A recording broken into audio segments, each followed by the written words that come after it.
మనం ఈరోజు దేశంలో ఎక్కడ చూసినా కూడా ఆంధ్రప్రదేశ్ గురించే మాట్లాడే విధంగా నాయకత్వం నడుస్తుంది. చంద్రబాబు నాయుడు గారు కానీ, లోకేష్ గారు కానీ ఈ కూటమి ప్రభుత్వాన్ని అత్యంత వేగంగా యాక్సలరేటెడ్ గ్రోత్ కింద తీసుకెళ్తూ ఎక్కడా కూడా బ్రేక్ వేయకుండా ఇన్వెస్ట్మెంట్స్ అన్నీ కూడా ఆంధ్రప్రదేశ్కి అట్రాక్ట్ అయ్యే విధంగా ముందుకు తీసుకెళ్తున్నారు. ఈరోజు రాజకీయంగా మేము చెప్పింది కాదు, ప్రతి సోషియో ఎకనామిక్ సర్వేస్ తీసుకోండి, ఏ సైటేషన్స్ అయినా తీసుకోండి, ఏ సర్వేలైనా తీసుకోండి, ఈరోజు ఆంధ్రప్రదేశ్ ఇన్వెస్ట్మెంట్స్ మొత్తం సుమారుగా 25.3% ఇన్వెస్ట్మెంట్స్ ఈ దేశంలోని ఆంధ్రప్రదేశ్ నెంబర్ 1గా నిలిచి, అంటే ముంబై కంట నెంబర్ 1గా నిలిచి, మహారాష్ట్ర కంట నెంబర్ 1గా నిలిచి. నేను ముంబై మహారాష్ట్ర ఎందుకు నేను రెఫరెన్స్ తీశానంటే, ఫైనాన్షియల్ క్యాపిటల్ ఆఫ్ ఇండియా అనేది మహారాష్ట్ర అని ఆ స్టేట్లో ఉన్న ముంబై సిటీ గురించి మాట్లాడతారు. కానీ ఈరోజు 25.1% సుమారుగా ఈరోజు ఇండియాలో ఉన్న ఇన్వెస్ట్మెంట్స్ అన్నీ కూడా ఆంధ్రప్రదేశ్కి తీసుకొస్తున్నాం. అంటే అది సిబిఎన్ బ్రాండ్. అంటే ఆ బ్రాండ్ సిబిఎన్ కోసమే ఈరోజు ప్రజలు ఓటేశారు. యువగలంలో నారా లోకేష్ గారు వేలాది కిలోమీటర్లు నడిచినప్పుడు ఒకటే అన్నారు, నన్ను నమ్మండి, నాకు ఈ స్టేట్ మీద ఉన్న ఆ ప్రేమ, ఆ థర్స్ట్ ఏదైతే ఉందో, ఈరోజు జాబులు తీసుకొస్తాను, 20 లక్షల జాబులు తీసుకొస్తానని చెప్పారు. ఆ మాట మీద నిలబడ్డానికని చెప్పి ఈ 18 నెలల్లోని ప్రతి దేశానికి తిరగడం, సింగపూర్ వెళ్ళారు, యుఎస్ఏ వెళ్ళారు, మన దావోస్కి వెళ్ళి కాన్ఫిడెంట్గా ఒక కంపాషన్ తోటి, ఒక కమిట్మెంట్ తోటి ఈరోజు మాట్లాడి అక్కడి నుంచి ఇన్వెస్ట్మెంట్స్ కూడా తీసుకురావడానికి చంద్రబాబు నాయుడు గారు కానీ నారా లోకేష్ గారు ఎంత ప్రయత్నిస్తున్నారో మీ అందరికీ తెలుసు. ఈరోజు ఐటీ నుంచి ఇన్ఫ్రాస్ట్రక్చర్ వరకు, ఎనర్జీ నుంచి ఎలక్ట్రానిక్స్ వరకు, ఎక్కడ ఏ సెక్టార్ తీసుకోండి, ఏ కంపెనీ తీసుకోండి, ఆంధ్రప్రదేశ్ వైపు చూస్తుంది.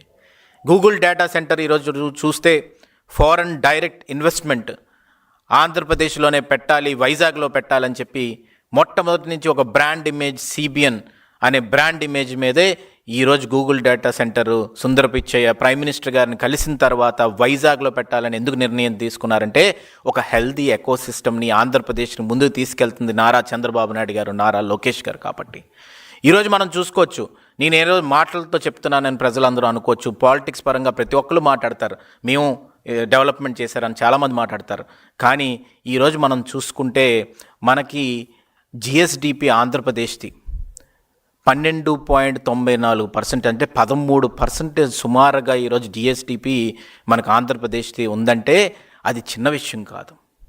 మనకి ఈరోజు ఇండియా జీడిపికే మనం కాంట్రిబ్యూట్ చేసే విధంగా ముందుకు తీసుకెళ్తున్నాం, యాక్సిలరేటెడ్ ఎకానమీని ముందుకు తీసుకెళ్తున్నాం అంటే అది ఆంధ్రప్రదేశ్ని అత్యంత ఉన్నత స్థానంలో కూర్చోబెట్టే క్రెడిట్ నారా చంద్రబాబు నాయుడు గారికి దక్కుతుందని చెప్పి సందర్భంగా చెప్పదలుచుకున్నాను. అందుకే మన ఇప్పుడున్న జంజీ జనరేషన్ మొత్తం తెలుసుకోవాల్సిన విషయం ఏంటంటే, ఆయన ఐటీ మిలీనియం ఆఫ్ ఇండియన్ అప్పుడులోని ఒక అవార్డు తీసుకొచ్చి, గోల్డెన్ పీకాక్ అవార్డు తీసుకొచ్చి, working 7 hidden wonders of the world అని చెప్పి చంద్రబాబు నాయుడు గారిని ఆ రోజుల్లో అనేవారు. అది ఒరాకిల్ కార్పొరేషన్ ఇచ్చిన బిరుదు. ఆ రోజుల్లోని ఇలినాయిస్లోని నాయుడు డే అని చెప్పి 1995లోనే సుమారుగా 98 మధ్యలోనే అప్పుడు నాయుడు డే అని అనౌన్స్ చేశారు. సింగపూర్లో కూడా ఆ రిఫార్మ్స్ని మన ఇండియాలోకి రావాలని ఆలోచించిన వ్యక్తి. మన పాపులేషను ఆ రోజుల్లో 7 కోట్ల నుంచి 8 కోట్లు ఉంటే యూరోపియన్ పాపులేషన్ కూడా అంతే ఉంది కదా, మనం ఎందుకు కంపీట్ చేయలేము అదర్ దేశాలతో అని చెప్పి ఆలోచించిన మహోత్తరమైన నాయకుడు నారా చంద్రబాబు నాయుడు గారు మనకు ఉన్నందుకు గర్వపడాలి. ఆ రోజు ఆయన చెప్తున్నప్పుడు ఎంతోమంది ఎటకారిచ్చినా, ఎంతోమంది హైటెక్ సిటీ గురించి ఏదేదో పెట్టకూడని చెప్పినా, ఈరోజు హైదరాబాద్ మొత్తం, తెలంగాణ ఎకానమీ మొత్తం కూడా ఈయన క్రియేట్ చేసిన ఐటీ ఎకోసిస్టమ్ మీదే ఉందంటే అది ఈరోజు మనం ఆశ్చర్యంతో మొత్తం ప్రపంచమే కాదు, దేశమే కాదు, మనం వైపు చూసే విధంగా చేసిన వ్యక్తి నారా చంద్రబాబు నాయుడు గారు. అది ఒకటే రిఫార్మ్స్ కాదు, మనకి సోషల్ రిఫార్మ్స్ తీసుకోవచ్చు, ఐటీ రిఫార్మ్స్ తీసుకోవచ్చు, ఇరిగేషన్ రిఫార్మ్స్ తీసుకోవచ్చు, ఎలక్ట్రానిక్ సెక్టార్లోని ఏ విధంగా ముందుకెళ్ళాలి. రానున్న రోజుల్లో బయోటెక్నాలజీ అనే ఒక పిల్లర్ని ఆంధ్రప్రదేశ్కి, కంబైన్డ్ ఆంధ్రప్రదేశ్కి, ఎర్స్ట్వైల్ ఆంధ్రప్రదేశ్కి తీసుకొచ్చి ఒక పిల్లర్ని, మూల స్తంభాన్ని కూర్చోపెట్టి ఆ రోజుల్లో ఆలోచించిన విధానం వల్ల, ఒక హెడ్ ఆఫ్ టైం ఆలోచించడం వల్ల మన కోవిడ్లో వ్యాక్సిన్ కూడా తీసుకొచ్చారంటే ఆ రోజు ఆ బయోటెక్నాలజీ పార్క్ని తీసుకొచ్చి జినామ్ వ్యాలీని ఆ రోజు తీసుకెళ్లారు కాబట్టి అది జరిగిందని చెప్పి ఈ సందర్భంగా సవినీయంగా మనం చేసుకుంటున్నాను. ఈరోజు మనం చూసుకోవచ్చు 25.3% ఇన్వెస్ట్మెంట్స్ మనం తీసుకొచ్చి ఒడిశా, మహారాష్ట్ర కంట పై స్థానంలో మనం ఈరోజు ర్యాంక్లో ఉండి గర్వంగా చెప్పుకుంటున్నాం. కానీ లాస్ట్ 5 ఇయర్స్లో ఏం జరిగిందండి? ఆ కాన్ఫిడెన్స్ అంతా పోయింది. ఎందుకు పోయింది? జగన్మోహన్ రెడ్డి గవర్నమెంట్లోని ఫ్రాంక్లిన్ టెంపుల్టన్ పారిపోయింది, లూలు పారిపోయింది. లూలు అయితే తల వంచి నమస్కారం పెట్టి ఆ ఓనర్ నేను మళ్ళీ ఆంధ్రప్రదేశ్కి రాను అని చెప్పాడు. ఆ స్థితిలోకి తీసుకొచ్చారు. కియా దగ్గర ఒక అన్ఎడ్యుకేటెడ్ వ్యక్తులు వెళ్ళి మాకు నమస్కారాలు పెట్టండి, ఈ విధమైన ధోరణితో ముందుకెళ్ళడం వల్ల కియా యాన్సిలరీ ఫ్యాక్టరీస్ కూడా పోయాయి. ఈరోజు మనం చూడొచ్చు Mittal company, Arcelor Mittal company ఒకే ఒక వాట్సాప్ కాల్ తోటి, ఒకే ఒక జూమ్ కాల్ తోటి లోకేష్ గారు కూర్చొని ఫైనల్ చేసి 1,00,000 కోట్ల పైన ఇన్వెస్ట్మెంట్ని ఈరోజు అక్కడ ఉత్తరాంధ్రకు తీసుకొచ్చిన వ్యక్తిని, ఉత్తరాంధ్ర ప్రజానికం నారా లోకేష్ గారిని ఎప్పటికీ కూడా మర్చిపోలేరని చెప్పి ఈ సందర్భంగా చెప్పదలుచుకున్నాను. ఈరోజు చూడొచ్చు గూగుల్ డేటా సెంటర్ కోసం ఒక మాట మాట్లాడి ఒక ఎకోసిస్టమ్ మేము తయారు చేసి డైరెక్ట్గా సింగిల్ విండో సిస్టమ్ పెట్టి వాటర్ కానీ ఎలక్ట్రిసిటీ కానీ ఏదన్నా కానీ విత్ ఇన్ ఇమీడియట్గా speed of doing business, not only is of doing business, speed of doing బిజినెస్లో కూడా ముందంచులో యాక్సలరేటెడ్గా ముందుకెళ్తామని చెప్పి కాన్ఫిడెన్స్ ఇచ్చి మొత్తం అన్ని కంపెనీస్ని తీసుకొస్తుంది ఈరోజు నారా లోకేష్ గారు, నారా చంద్రబాబు నాయుడు గారు అనేది మనం గుర్తుపెట్టుకోవాల్సిన అవసరం ఎంతైనా ఉంది. ఈరోజు చూడొచ్చు మెగా డిఎస్సి, దాని ద్వారా జాబులు ఇవ్వాలని చెప్పి ఉద్దేశంతో లాస్ట్ 5 ఇయర్స్ రెజ్యూమ్ ఏదైతే జగన్మోహన్ రెడ్డి గవర్నమెంట్లోని ఒక్క డిఎస్సిని కూడా పిలిచే పాపం లేదు. కానీ ఈరోజు మెగా డిఎస్సి పెట్టి సుమారుగా 15,941 జాబుల్ని ఈరోజు యువతకు తీసుకొచ్చింది నారా లోకేష్ గారు. ఈరోజు ఎన్ని జాబులు?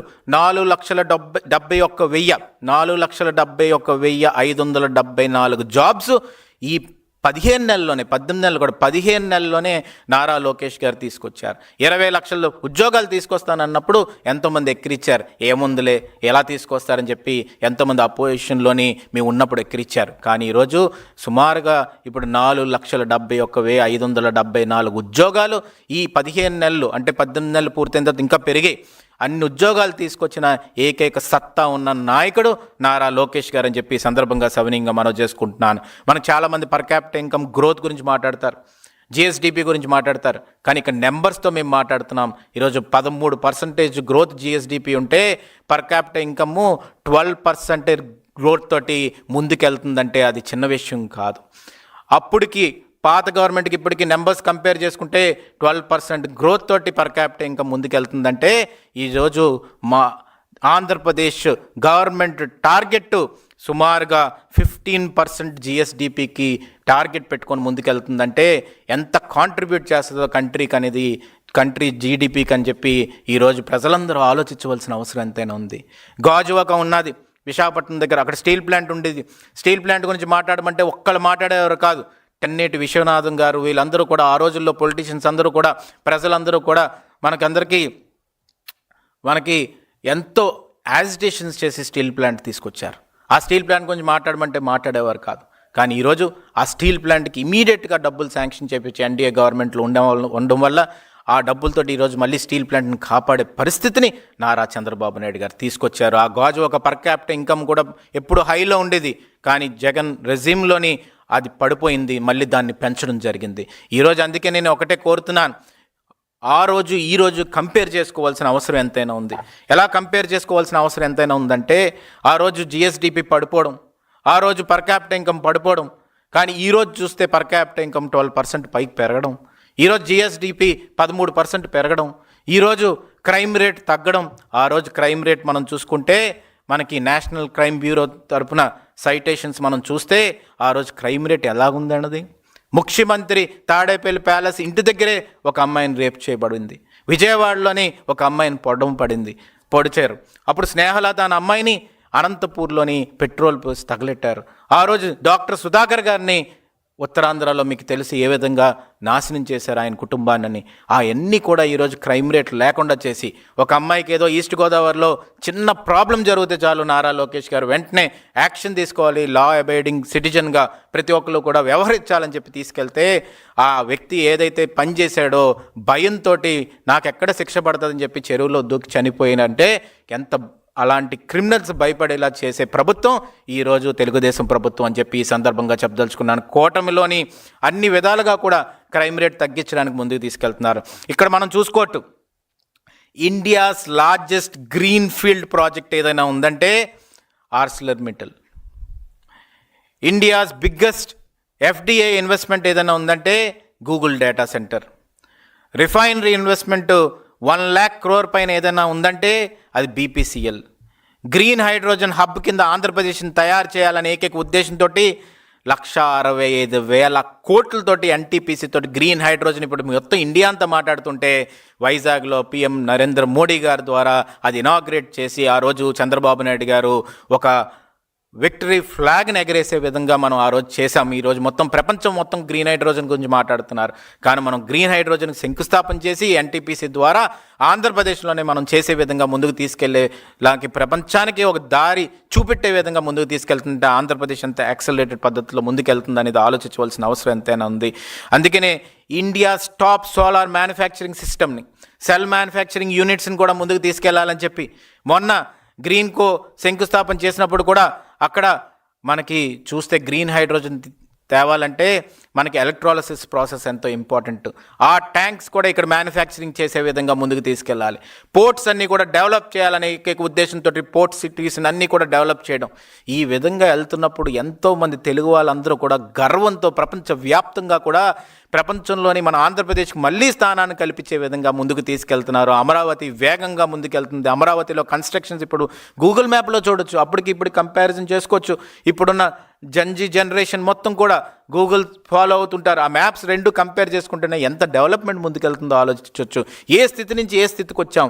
అమరావతిలోని రైతులందరూ కూడా ఉద్యమాలు చేసి పాదయాత్రలు చేసి అమరావతిని నాశనం చేస్తున్నాడు ఈ జగన్మోహన్ రెడ్డి అని చెప్పి గలమెత్తే స్థితి నుంచి ఈరోజు సుందర పిచ్చయ్య కానీ, అలాంటి సిఈఓస్ కానీ, పెద్ద పెద్ద బిజినెస్ పీపుల్ కానీ, టాటా కంపెనీస్ కానీ, ప్రతి ఒక్కరు కూడా ఈరోజు ఆంధ్రప్రదేశ్ వైపు చూసే విధంగా గర్వంగా ముందుకెళ్లే విధంగా ఈరోజు మన కూటమి ప్రభుత్వం ముఖ్యమంత్రి నారా చంద్రబాబు నాయుడు గారు నాయకత్వంలో నారా లోకేష్ గారు స్పీడ్ తోటి ఈరోజు స్పీడ్ ఆఫ్ డూయింగ్ బిజినెస్ కింద ఇన్వెస్ట్మెంట్స్ అన్ని తీసుకొచ్చే విధంగా మనం ముందుకెళ్తున్నాం.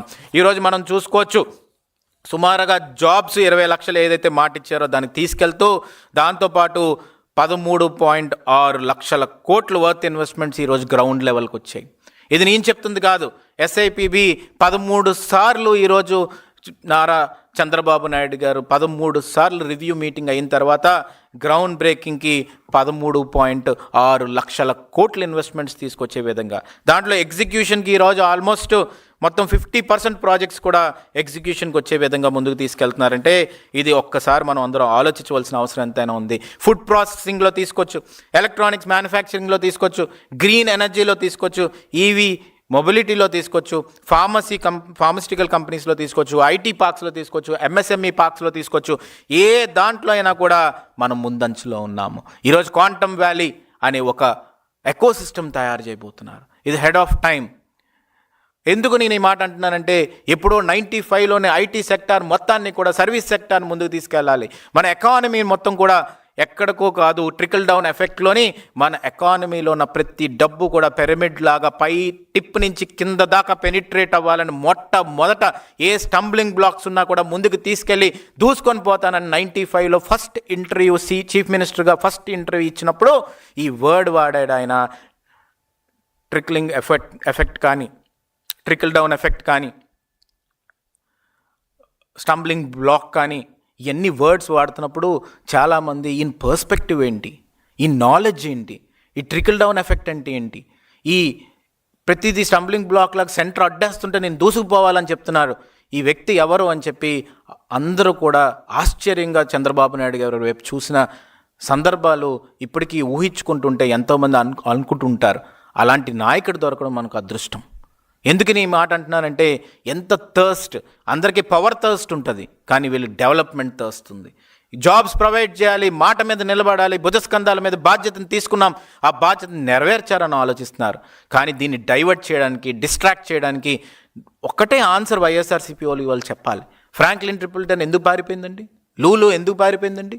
ఈ కంపెనీస్ అన్నీ పారిపోతున్నప్పుడు మీరు ఏం చేశారండి? మీరు కూర్చొని క్రైమ్ రేట్ మీద ఆలోచించారు తప్ప గ్రోత్ రేట్ మీద ఎప్పుడు ఆలోచించలేదు. క్రైమ్ని ఎలా చేయాలి ఈ విధంగా మాస్టర్ చేశారు తప్ప డెవలప్మెంట్ మీద ఆలోచించలేదు. దేవాస్ ఎందుకు వెళ్ళలేదంటే మైనస్ టెంపరేచర్లో స్నానం చేయగలమా, చల్లనీళ్ళు ఉంటాయి, వేడి నీళ్ళు ఉంటాయి, ఇలా మాట్లాడే మినిస్టర్లు మనం చూసాం.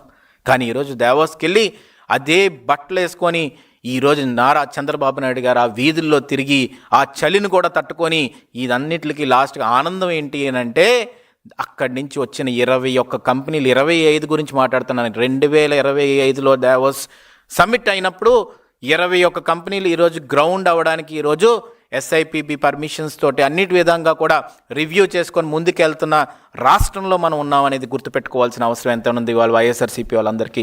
ఈరోజు ఒకటే అడుగుతున్నాను, ఈరోజు మొత్తం డిస్ట్రాక్ట్ చేసి, డైవర్ట్ చేసి, డైవర్సిఫై చేసి, డైవర్షన్ పాలిటిక్స్ చేస్తున్నారు. క్రెడిట్ చోర్ అంట. ఎవరు క్రెడిట్ చోర్ అండి? ఎవరికి తెలియదండి నారా చంద్రబాబు నాయుడు గారు ఎప్పటి నుంచి ఈ ఇన్వెస్ట్మెంట్స్ తీసుకొస్తున్నారని? ఆయన పేరే ఈరోజు మనం చూసుకోవచ్చు. బ్రాండ్ CBN అంటేనే తెలంగాణ, ఆంధ్రప్రదేశ్లోనే కాదు, ఒక పంజాబ్ ఆయన కూడా యూట్యూబ్లో మాట్లాడాడు. మీకు అలాంటి నాయకుడు ఉండడం అదృష్టం అయ్యా. 41 ఇంజనీరింగ్ కాలేజ్ నుంచి 262 ఇంజనీరింగ్ కాలేజీలు 90లోనే 2000లోనే తీసుకెళ్ళి ఇంజనీరింగ్ మనకు స్కిల్ ఉండాలి. స్కిల్ సెన్సస్ గురించి ఎవరన్నా మాట్లాడారండి దేశంలోని కానీ ప్రపంచంలోని?